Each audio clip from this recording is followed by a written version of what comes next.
আসসালামু আলাইকুম বন্ধুরা, কেমন আছো তোমরা সবাই? আজ একটা নতুন ভিডিও নিয়ে তোমাদের সামনে হাজির হলাম। আজকে আমি বানাবো মাছের ডিমের এক নতুন রেসিপি। অনেকেই মাছের ডিম ফেলে দেন, মাছের ডিম ফেলে না দিয়ে এভাবে মাছের ডিম দিয়ে এই রান্নাটা করে খেতে পারেন, ভালোই লাগবে। তা আমি মাছের ডিম আগে সিদ্ধ করে নিয়েছি, হালকা সিদ্ধ করে নিয়েছি, আর এর সাথে আলু সিদ্ধ করে নিয়েছি। নিয়ে ডিমটাকে আগে ম্যাশ করে নিলাম, তারপর আলুটাকে, এবার আমি আলুটাকে মাছের ডিমের ভিতরে দিয়ে দিলাম। এখন আমি এক এক করে সব মশলা দিয়ে দেব। প্রথমে জিরে বাটা দিয়েছি, তারপরে লবণ দিচ্ছি,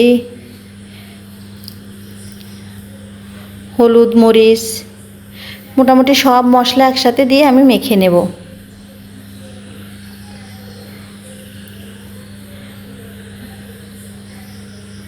এই যে আমি এখন মেখে নিচ্ছি, হাত দিয়ে ভালোভাবে মেখে নিতে হবে।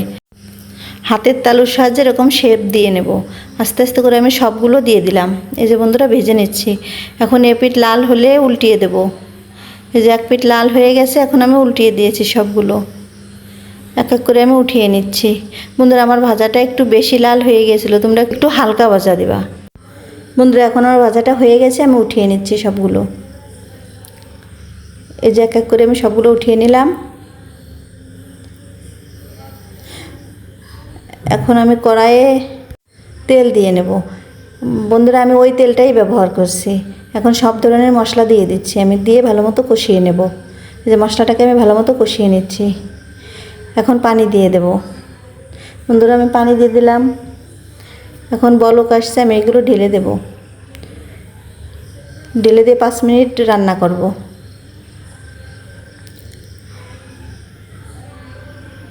এই যে আমি 5 মিনিট রান্না করলাম।